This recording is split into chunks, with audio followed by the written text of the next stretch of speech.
Accueillie il y a 4 ans par une famille lilloise, Olena a décidé de prendre son indépendance, mais les difficultés sont nombreuses. C'est très difficile. C'est très difficile parce que je rien parler, je rien comprends langue. Jamais, jamais, jamais.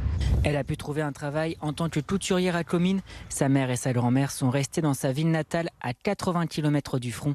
Olena ne pense pas rentrer. J'aime bien mon pays. J'aime bien ma vie déjà avant. Mais j'ai besoin de protéger de ma fille.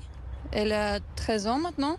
Elle est aidée dans ses démarches par le consulat honoraire d'Ukraine à Lille. Et je suis vraiment seule ici. Selon lui, en 4 ans, la situation des Ukrainiens arrivés en France a considérablement changé. Si vous avez 300 Ukrainiens qui sont arrivés quelque part, sur les 300, aujourd'hui, il y a un tiers qui est resté, il y a un tiers qui est parti dans les autres pays du monde occidental et un tiers qui est retourné dans son pays.